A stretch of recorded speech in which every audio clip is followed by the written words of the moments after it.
Hi, my name is Kathleen, and I am a very grateful member of Al-Anon, and I just love Lance. He, I'm so glad I didn't know those people were so important when I started going to that meeting, because they're just people I go to Al-Anon with. But he's right, there are some, I have people I really look up to in that meeting, and I see that you guys have those kind of people here too, who keep coming back. Day after day, week after week, month after month, year after year, decade after decade, and they're still here. They're still growing. They still want what this program offers, and that's why that's why I'm here. And gosh, I had this feeling early. I have this granddaughter who she's just everything to me. I love her so much. And when she was 5, she did this Christmas pageant with her little school, and the kid was so full of life, and I wish I could play that video, because she just went, "This is gonna be great, y'all!" That is how I felt today. So I'm not 5, I'm not nearly as cute as her. I'm the grandma of her, but it'll do.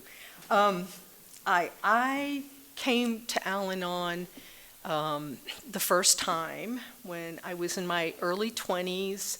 I was, at work and, no boundaries, complaining about my home life problems. And one of my office mates kind of pulled me aside and said, "Hey, there's this program. Maybe, you might want to go check it out." I had been complaining about my boyfriend. Hey, welcome everyone. Oh, you know what I forgot to do? I want to say, I'm sorry, I just jumped right in. And I want to welcome anyone who's new. If there's anyone new tonight, new to Al-Anon or new to recovery, we're so glad you're here. And I said a little prayer before this meeting, so I'm hoping God has a message coming out of me into you directly to whoever needs to hear that. And I hope you hear something that makes you want to come back to another meeting. There's good stuff here. But as I was telling you guys, I was complaining about this guy I was living with. I started noticing, well, I remember the moment I noticed. I was doing dishes. I looked out the window. He was in the garage, his workshop, and he had a beer in his hand. And it dawned on me, wow, he always has that beer in his hand. Is that like the same beer? Or does he just keep getting more beers? And how many beers has he had? And when does he not have a beer in his hand? And I'm going to marry this guy? Wait a minute. This could be a problem. Now, this was already going on my second possible husband. I'd already been married and divorced. My first husband, when we met, he was sober. When we divorced, he was not. We lasted 4 years. We got a kid out of it, so I was glad for that. I was glad for him to be gone too, or for us to be gone from him. But so now I was working on Mr. Number 2, and I noticed this beer thing. So this woman, kind of kindly suggested maybe I might want to try Al-Anon, and I thought, okay, I went, I did. They talked about stuff I could kind of relate to. I wasn't for sure, I was looking for, the instructions. I had a lot of self-help books. I'm very, I've been living on my own since I was 15. I left home. That's a whole nother long story I'm not going to bore you guys with, but it's been an exciting life, I will tell you that. Highs and lows. But you can imagine there's a lot of willfulness in a person who has to go out so early in life, and I had it in spades. And I'm the kind of person who is going to get shit done, get things done, and I'm going to drag you along with me because I have a lot of good ideas. And so I like this guy a lot, and I wanted to drag him along with me. I went to Al-Anon for a little while, and I don't know if they said don't give ultimatums or try giving an ultimatum, but somehow I got that idea that it was time to fish or cut bait, and so I was willing to gamble. Okay, I love him, he loves me, here's some jewelry that he's given me, him and my daughter, it's so good. The beer's gotta go. So I presented it to him, and he made his choice. It was not me. I was really shocked, very upset, very dramatically cried about it as he packed his stuff and went on his merry little way. Okay. Well, alcohol problem solved. Okay, thanks, Al-Anon. Bye. That was my first time in Al-Anon.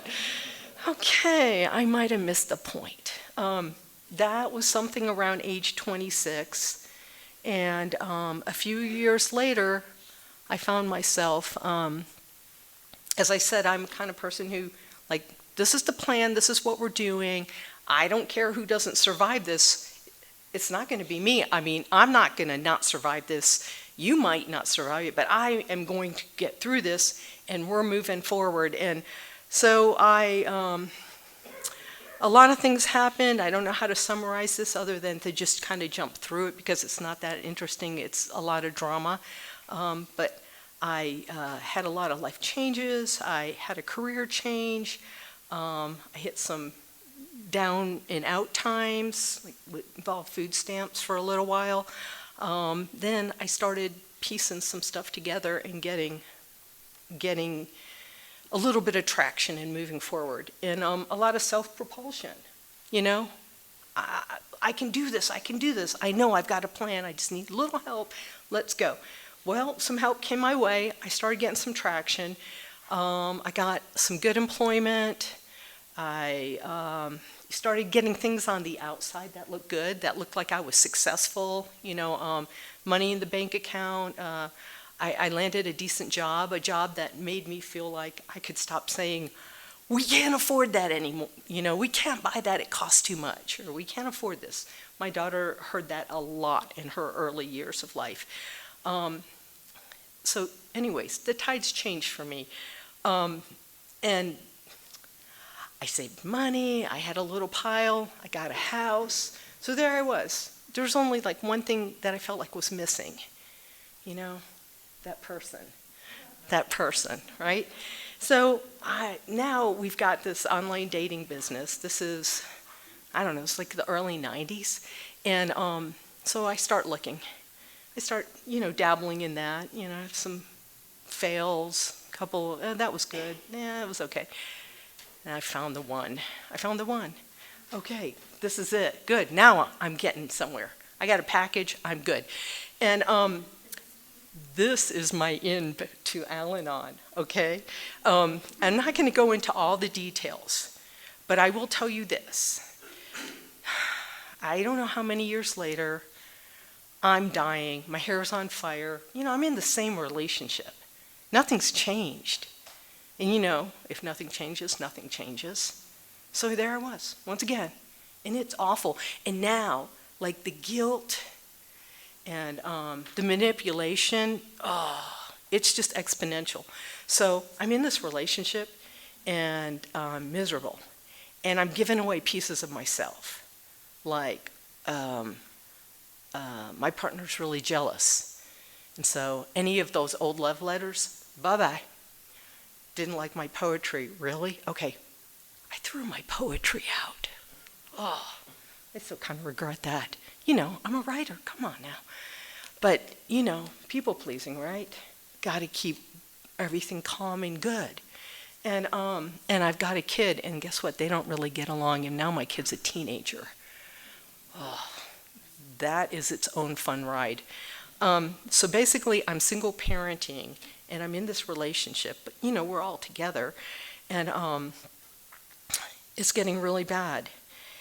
And what I haven't told you guys about me is denial is a key component in my operating system, and it still is today. And I don't say that with pride.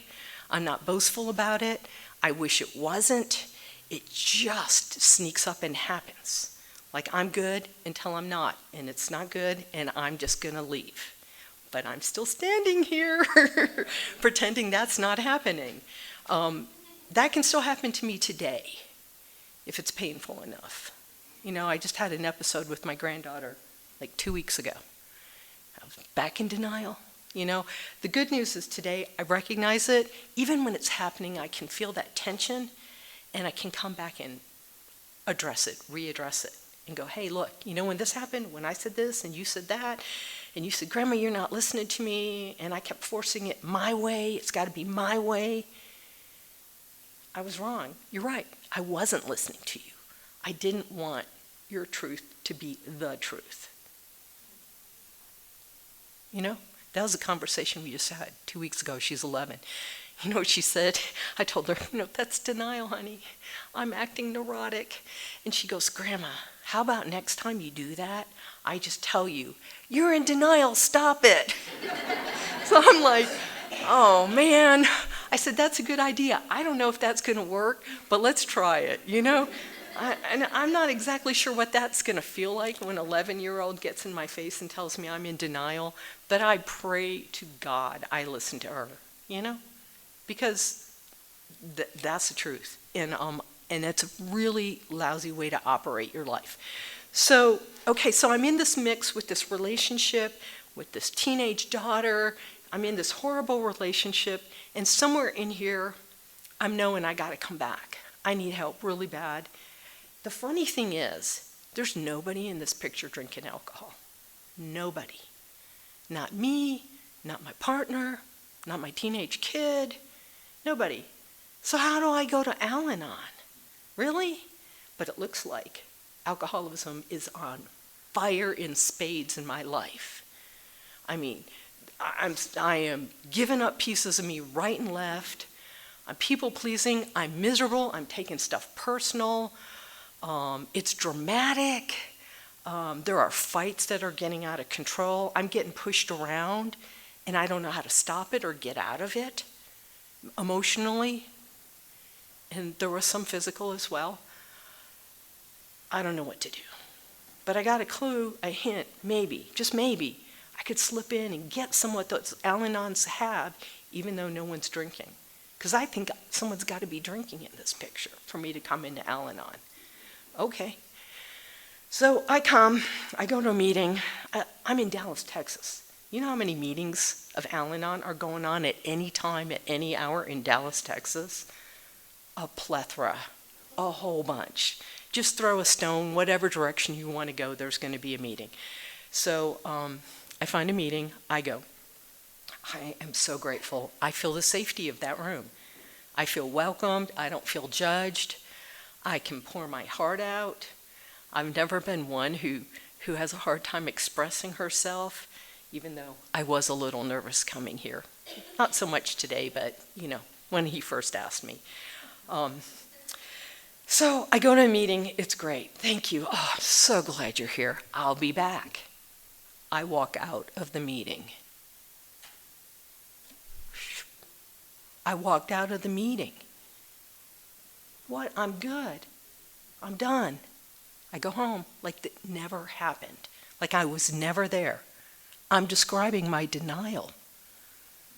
I walked out of the meeting and I was fine. I didn't need to go back. I didn't have that thought. It was like an iron curtain just dropped. How much time went by before my hair got on fire again and I went to the next meeting? I have no idea. I spent like around 2 years doing that. It's like the alcoholic who cannot stop drinking. Who knows that person? Who's watched that person? But I was that person in Al-Anon. And I was dying. I was giving myself up so bad, piece by piece by piece, spiritually dying every bit as bad as somebody on drugs or alcohol. And I would go to the meeting where the solution was, and I would walk away immediately. Immediately. I'm good, I'm gone, I'm done. I didn't even think any of that. I just didn't come back. Desperate, hair on fire, run to a meeting. Oh, thank you, thank you, thank you. Leave, same thing. I don't know how many times I did that. That's the story I wanted to tell you. Like seriously, I've never heard anyone tell that story, but I'm certain I'm not the only one. How many people come to an Al-Anon meeting and they don't come back? Or when they finally do come back, oh my God, it is 10 times worse. And It's so easy to see the disease on fire in a drug addict or an alcoholic. It's so easy. Like, the car's totaled, they're in jail, we don't have any money in the account, they're drunk, they're in the hospital, they have cirrhosis, a million things, right? What about the Al-Anon? Making excuses, lying, hiding, giving up who they are, hating, being resentful. I was so angry. I was so full of anger. My daughter was scared to death of me. I was so full of anger, and I didn't even know it. And okay, so I have this relationship. I'm going to finish qualifying here and tell you about the recovery, because I want you to know it was really awful. It really was. And I've been coming for 20 years, and I'm not planning to stop coming, because I can get all of that back. And I can get it back just having a bad day. I'm like spiritually sleepwalking. And then I start arguing with my granddaughter that, I'm sorry, no, you don't feel like that. Really? Yes, I did say that, Anyway, that's another story. But so I'm in this relationship. I've got a sponsor now. I finally started coming to meetings. You know what happened when I don't know how it happened. I'm in this meeting. It's at Spring Creek and over there by Walmart. He knows. And it's not there anymore, but I go in there. I'm desperate. My hair's on fire. I mean, I need answers like before I even got here. You guys got to help me. That's how desperate I am. I sit down. It's one of those white plastic molded chairs. I am hanging on to that chair. It's a nighttime meeting. The meeting's over. It's 8 o'clock. It's time to lock the doors. Time to go. And I'm like, oh, no. I can't leave. You don't understand. I'm going to walk out that door, and you know what's going to happen. I know what's going to happen. I'm not going to come back. I have to stay. I'm thinking I have to spend the night in there. I'm thinking, I don't know what to do. You don't understand. This thing just keeps happening to me. And it sounds funny, but it really was happening. Like I would leave and then I'd be gone again. And I could not keep living like that. I mean, I can't tell you how many times I broke up in that relationship and I went back out of guilt. Out of being begged, please, no, don't. And okay, I'll try one more time. Oh, crap, seriously, I did not want to do that one more time. I wanted to be free of that relationship, but I couldn't get free. They finally talked me into leaving. I got phone numbers, I got a sponsor. I knew somebody in that meeting. So she was it. Got her. We started going through the steps. She started walking me through strategies. Okay, like when we would have those fights and I'd start getting pushed way past my boundaries. Like, this needs to stop, but it wasn't stopping. I can't do this anymore, but I kept getting pushed. My sponsor said, okay, let's make an exit strategy. And she gave me a little plan of something I could do to make myself safe in that situation. So I got it. Okay, if this happens and I can't get it to stop, because guess what? I got no control over this other person. Surprise. Take my purse and say, I'm sorry, I can't do this, and I can leave. And I can drive my car to a parking lot where I'm safe, and I can call my sponsor. So I started doing that. And the fight started to decrease. Because it's hard to fight when someone just keeps leaving. Okay? And it wasn't doing it dramatically. I just had to go. Okay. Started owning my side of the street. Started slowly working the steps with my sponsor. So I have a funny moniker for that relationship. And I use it often because when, I'm trying to relate to people or remind them I was in hell too, and I understand. My sponsor one day, we must have been getting ready for step 4, and she said, Kathleen, how long was this relationship good? How long? And I'm like, I'm sitting in my car, must have been just right after our fight. I'm in front of the Gold's Gym in the parking lot, and I can't answer her. I'm hemming and hawing, and she just yells at me, 6 months! I'm like, what? You mean I've been in this relationship for 6.5 years, and it was only good for 6 months? Oh my God, yeah, okay, yeah, all right. It's funny, and that is my name for it. It is the 6.5 year long relationship that was only good for 6 months. Now, I broke up a lot of times in that relationship, but I could not leave. Guilt, manipulation, So, let's see, some things started happening. I started learning about detachment. I started really understanding about boundaries and the disease, and here's a really cool thing I learned. They're not doing it to you. They're just doing it. What? This isn't personal? Wait a minute. You mean all this time I've been taking all this crap personal and just throwing pieces of myself away, turning myself into a pretzel to be something? It doesn't even matter. It doesn't matter. It does not matter. I still remember where I was when that little message sunk in. It probably went from here to here. I was just walking from my kitchen to my living room, and I might have been getting yelled at the moment. I don't even know. I just remember hearing that. She's not doing it to me. She's just doing it. Oh, okay. Okay, so this doesn't have anything to do with me, so it doesn't matter. And I don't have to respond. Okay, cool. All right. So that was good. So I continue on. I do the steps. I didn't tell you guys this. When I came into that meeting, the one that I didn't want to leave because I was afraid, as soon as I leave, I was like, you guys have to help me. Like, I needed an answer right now. What am I going to do about this relationship? Right now. No, you don't understand. It's so bad. I can't even go back there tonight. I've got to do something. And it has to be like black and white. I have to be really clear because I can't keep doing this breakup, go back, breakup, go back. I can't keep doing this merry-go-round. And I don't know how many Al-Anons are sitting in here, but you know what they said to me. You know what they said to me. You'll know when you know. They said it like that too, which is infuriating when your hair's on fire. And guess what? They were right. They were so right. So I'm not see, timelines, I can't do those kind of charts because still denial, it just screws me up every time. And it doesn't even matter, really. The only reason I started worrying about my anniversary, my date that I came in, is because this group that we go to, they actually celebrate Al-Anon birthdays. Who knew? That was my day. Who knew? But I have no idea. I kind of know the year, We'll just go with 2004. That's about right.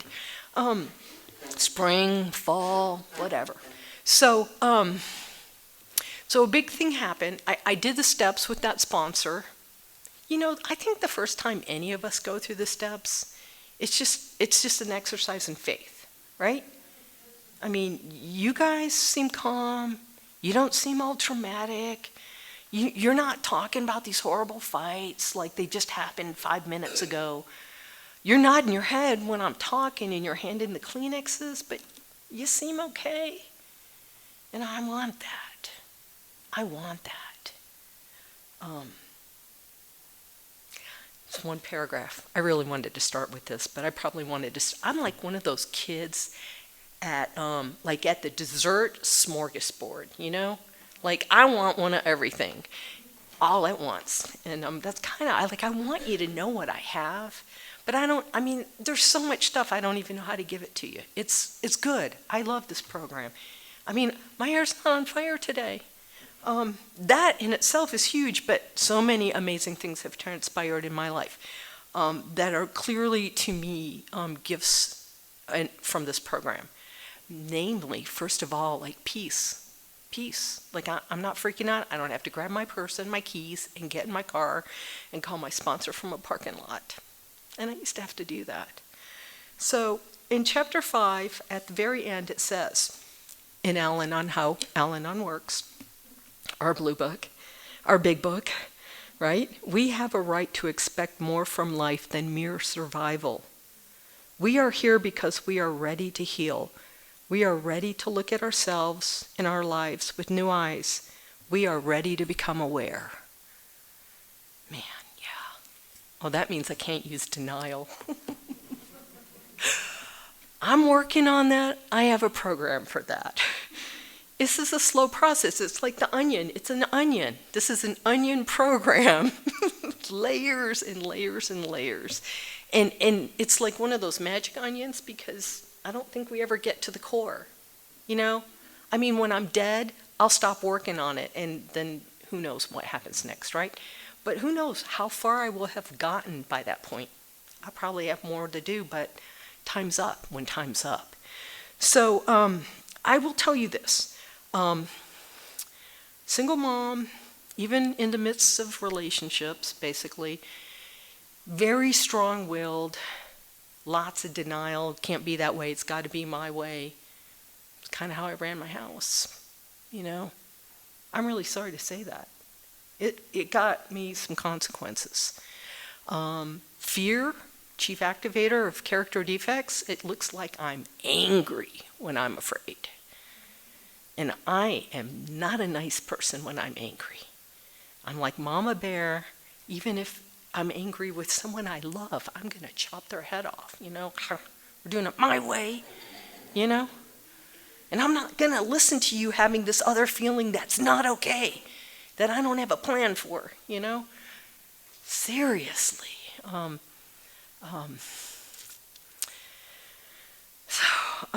My daughter turned 18.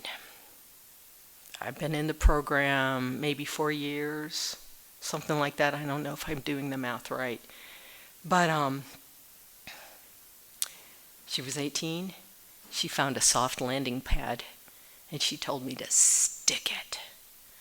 She walked out. Like, she totally walked out of my life. It's my only kid. That's my family, me and my girl. See ya. Didn't want to talk to me. Didn't want to take calls from me. Didn't want anything from me. Nothing. Let me tell you what that is. It's a teenager who's separating from her mom, and it's also the result of defects of character gone unchecked. Gone unchecked. It's a consequence that I got by not going deep enough. So she left. She lived with this other family. Friend of hers from high school, stayed with them, finished high school. She's an artist. She got admitted into the art program at college, at the university. I missed that moment. That would have been a proud moment. I knew she wasn't ready for that. She needed to go to community college. She flunked out. I wasn't there to catch her for that. She had an appendix burst. She got diagnosed with an autoimmune illness. I wasn't there for that. They just called me to get the medical information, wouldn't tell me crap. Nothing. Okay, this went on for 3 years, 1 month, and 13 days. And she got married, by the way. Okay. So when people ask me how long is forever for me, that's how long forever was. That was dreadful. It was devastating. And I will tell you, when she left, I had enough recovery to know one thing. She was not coming back to the same woman. No way, no how. It wasn't going to happen. If I even wanted a chance at a relationship with her, I was going to have to become different. I was going to have to change. But here's the kicker. I'm powerless. I was utterly powerless to change me. All my experiences showed me that. Me, of my own devices, rubber band, just keep snapping back. Just keep going to my go-to. Hello, denial, my go-to, you know? Why do I have to stay vigilant? Why do I have to stay spiritually connected? Because if I don't, guess what I'm going to keep doing? And I'm going to wreck it with my granddaughter, you know? She left. She wasn't taking it from me anymore. She was old enough. She stuck it to me. See ya. I also knew something else. that most of my family couldn't get. You cannot chase a puppy. Don't do it. Don't do it. They will just keep on running. They're spry. They're little. They can get in those places you can't. You will not catch them. So I didn't chase her. I did not chase her. She said, don't call me, leave me alone. So I said, okay. Devastated me. That's when I rode my bike the most. I rode 4,500 miles that year. I know, and I was working full time. I don't ride my bike anymore. Life's been giving me a beating. But that's okay. I have a dog. Come see me after the meeting. I'll show you pictures of him. He's so stinking cute. Great medicine, but this is the real medicine, okay? I have like 20-ish minutes maybe. What I want to tell you is I dove in so deep. See, here's what I knew. Nothing ever could change the fact that I was her mother. Till the day she dies, I'm her mom. I am her mother. That was never going to change. Even if she never came back to my life again and called me mom and said, I love you, or let's talk, or why were you such a jerk? I was still her mom forever, okay? And that could never be taken away from me, no matter who tried to replace me. No matter who. Or no matter who she tried to get to replace me. But if I wanted a chance with a relationship with her, I was going to have to lean into God so hard. And this is how I felt like I walked through that period of my life. This was God lifting me up. This was God. Because that was devastating. And I mean, if you don't have kids, you don't know maybe. If you have kids and you've been through this, you know exactly what I'm talking about. It still hurts. 19 years ago, she came back, okay? So now you can try to do the math and see where I'm getting it wrong, because whatever. But, you know, she's 40, and after 3 years, 1 month, 13 days, I'm with my boyfriend. I'm meeting his grandma for the first time. She's like 80-something. It's December 26th. We're in the living room at his aunt's house, and my phone rings. It's my daughter. I'm like, whoa.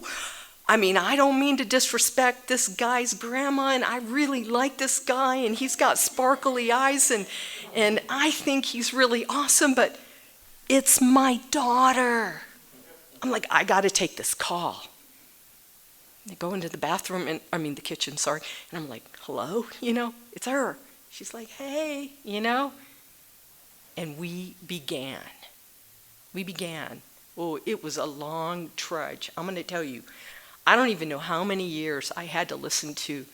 I'm going to kind of go quick over this because she might someday listen to this, but she had to get it all out. She had to get it all out. And she had to tell her side.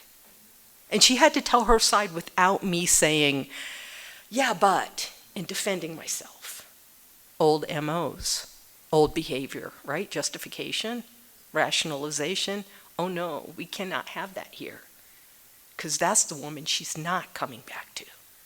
She's got to go, and God's got to get her gone.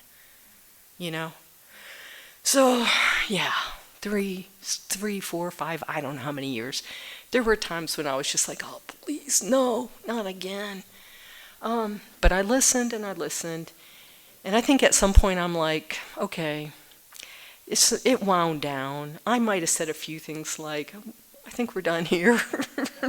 Let's go carry on. Slowly, very slowly, there were moments where I actually enjoyed her presence. It took a while. There were moments where I could forget how bad that hurt was. I mean, you guys just saw me. It still hurts. It's 20 years, it still has a sting that's not gone. Here's a cool thing I want to share with you. Okay, so I've got a sponsor right now. I got a new sponsor. I don't know how 6, 9 months ago. Might even be a year. Again, timelines and me, not so good at those. We're going through the steps. I want to give a plug for that Reaching for Personal Freedom. Yeah, it's a good book. But when you get to step 4, it just tells you the why of step 4. It doesn't tell you the how. So my sponsor's like, oh, what about Blueprints for Progress? Okay. Guess what? She's got like the 1976 version of that. It's a pamphlet this thick, you know? The new book's like 93 pages long. Don't mean to scare you or anything, but I started it. I'm doing that. And it's actually pretty cool. I'm excited about it. You know, I'm going into the steps this time with a foundation. It's not my first time through the steps. And I totally lost why I'm telling you guys this, but isn't that funny? You know what Lance said? When I lose my place, just start talking about doing the steps. I think I was already doing that. Oh my God. Oh, I do know. I remember. Okay, so I'm doing it, right? And I'm on the section for honesty. Oh, I don't even want to tell you guys what I found out about myself. Oh, I can't believe how much stuff I stole. I stole a lot of stuff. We're working through that. Anyways, that's not what I want to tell you guys. But you can know that about me. It's okay. I'm just human. I'm not up here telling you, look, I did the steps. La la, I've extended. I'm wonderful. No, I've done the steps, and I'm going to continue to do the steps, and I'm human. And I'm going to see stuff about myself that I didn't really like or wish I hadn't done. But I'm going to go deeper and find out what's underneath that. Okay? And I don't want to repeat some things. And no, I don't go around stealing stuff now. But I have a history of that. Not pathological, but I have noticed that. Here's the thing I want you to know. I'm doing my inventory, and this is what I'm starting to see in spades. How generational this disease is in my family. Like, I can see it in my daughter. I can see it in my granddaughter. I can obviously see it in me. I can see it in my mother, and I have some suspicions about my grandparents. Okay? Well, what I can see in my mom's pretty bad, because it is very untreated, and it's very heartbreaking. And I think the point of that is, again, as I've already said many times, why is it so important for me to do this work? I'm doing it. I don't want to repeat. I don't want to continue to be that thing that people didn't want to be around, that my daughter left, that kept picking the same person with a different face. Oh, geez, no. I'm really happy to report, and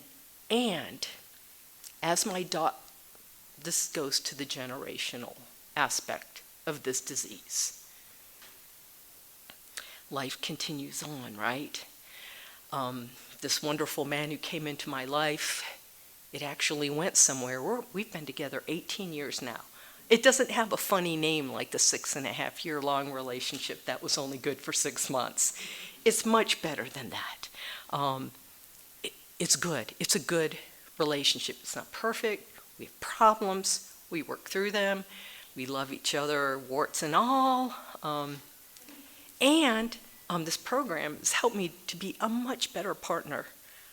Like, you know, I know this isn't in our book, but there's another book that says something about love and tolerance for others is our code. Yeah, I use that a lot in my marriage. And I don't even think my husband needed a program to use that. He probably wouldn't even define it that way.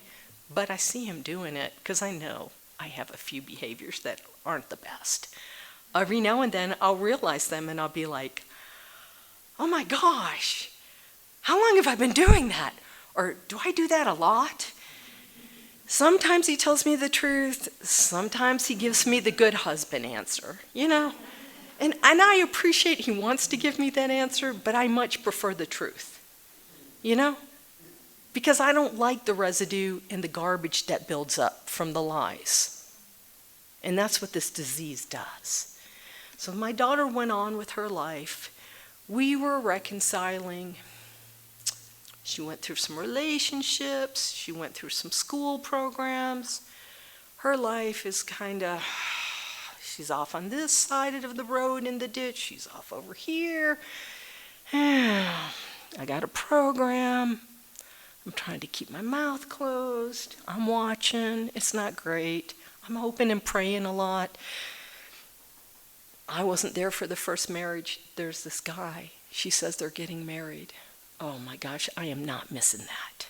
I am not missing it a second time. So I come running. I help her. I buy the dress. They get married. I don't remember how much later I have this phone conversation with her. There's a baby coming. She's 28 years old. I've been waiting a long time for this. A baby is coming. Oh my God. I don't know how you predict who's going to be the crazy grandma and who's just going to be an average regular grandma, but I'm like off the scale crazy grandma. Like, I love that kid so much. I would rip the moon out of the sky for her. I love this kid. I mean, I can't even tell you how bad I love this kid. It's probably something about the way I love. It might be a little hostage-takey, but my intentions are good. I love this kid. And I have a program, so I think it's okay for me to love her, just not squeeze her real hard and make her do it the way I want it done. And she has a really strong will, which is awesome. But the story isn't all going on, happy. She's 3.5 years old and federal agents come busting their doors down. Yup. The father's in big time trouble. Big time trouble. And my daughter's like, oh God. And she's taking the kid and she's going. But my daughter's in trouble too. Because of this disease, because the way she runs her life, because she has some problems that aren't being addressed. And her future is starting to take a bad path too. The father goes on to have to fight his charges. He's convicted, he's sentenced, he's imprisoned. And the mother, my daughter, is in and out of homelessness. There was a little brief stint of staying at my mom's, but that was a very bad plan because, again, untreated alcoholism. And I'm not talking about drinking alcoholism. I'm talking about the effects of alcoholism. Okay? So, because of this program, because of this work, because of sticking it out with my daughter and being present, the development of trust in that relationship was enough that she gave us her daughter when she could not take care of herself. And I'm telling you right now, if there's one doubter on here, that's fine, I'm sorry. Stick around long enough, you'll see the light. But there is no way that happened without this program and without a power greater than me, because I could not make that happen. And I had the absolute privilege of getting to raise my granddaughter for 3.5 years. And I love that kid. We tried to save her. As I like to tell people, that's ridiculous. The best we were was damage control. That kid lived in so much chaos at the tiniest little tender age of her life. It was devastatingly heartbreaking, and I could tell you some stories, but I'm not going to do it from here. They're not good. There is no grandparent raising a grandkid that didn't come out of a bad hole with a bad story. And that kid's got a lot of work ahead of her. But I had the privilege of giving her a safe landing place, my husband and I, who, by the way, is a stepfather and step-grandfather, which kind of makes him a saint. But I try to keep his ego down, so, you know. He knows he's a great guy. But we were able to do that for her because of this program, because of living, as responsibly as we could, because of our affairs being in order, that we had some extra to give to her. And I'm grateful to report that my daughter went on to get some more help, some outside help, as we like to refer to, and started getting a little traction, and she's continuing. It's not a perfect road. There's none of us on a perfect road. I'm not a perfect road, Even, as I said 2 weeks ago, arguing with my granddaughter, or was it a week ago? I don't know. Timelines. That should be the story, timelines. She can't get them right. I'm bad with numbers. But a year and a half ago, and by the way, a court actually gave us custody of her. We, went to the mat. Long story, a lot of work, a lot of heartache, well worth it, but we were in a position to do it. We gave from our abundance, but we had it to give. And yeah, we made some sacrifices, but it was totally worth it because it's what we could live with. And that was the question we had to answer. And that's the thing I want to say about Al-Anon, why we don't tell people, I'm not an authority, but we don't tell people what to do. Each person has to make their own decisions for themselves. What can you live with? What is your definition of enabling, of boundaries? Pray about it. Talk to your sponsor. And everybody finds their own path. We use the same 12 steps. They're spiritual principles. We use the same 12 traditions. And by the way, we use the same 12 concepts. They're here somewhere. They're certainly I hope they're in here. They're in our books. And they're really important. They say things like the minority opinion. It matters.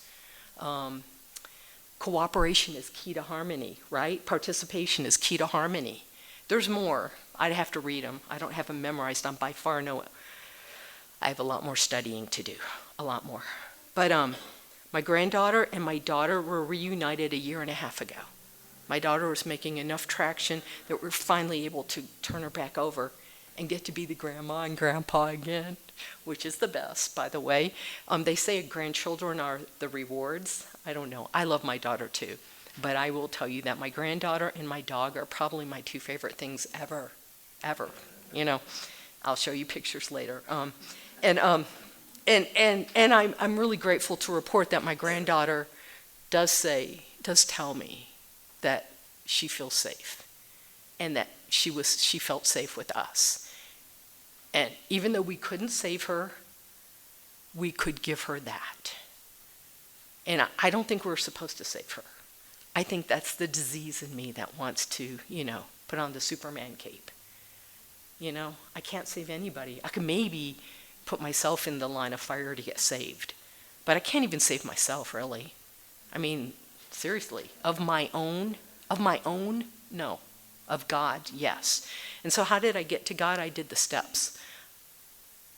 And they're pretty simple. And I will tell you this, that sometimes it just feels like I'm going through the motions.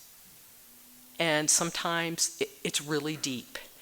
And I pray every morning, I pray every night. I use some rote prayers in the morning out of the big book. I love that book, by the way. There's some really good prayers. The 3rd step and the 7th step are excellent. At night, it's more of a gratitude. And I have a really strong meditation practice that I've been doing since about 2006. That is my time. Sometimes it's really long. I've meditated for as long as 30 minutes. Most of the time, 5 minutes. In fact, probably 5 minutes regularly. I've had longer meditation periods, but I don't think it matters. And you know what? Sometimes, even in those 5 minutes, all I can do is sit there and think about that project and how I'm going to fix that one little part that won't lay down just right, And I'm like, oh, I'm sorry. Or, oh my gosh, my dog loves, when I sit on I have this little brick that yoga brick that I sit on. My dog sees me do that and he just jumps on me, wants to lick my face. He's so cute. And dog and God, backwards, forwards. So I figure I'm getting a little bit of a pass there. Okay, we don't do it every time. I know that's a justification. But he brings me so much joy. And I just love him, as does my granddaughter. And does my daughter. I have time with her. It's nice. There's times with her, not always. but it's a work in progress. And I think anybody who's really close to me would say the same thing about me. I hope I've given you a story, a glimpse of how recovery has worked in my life.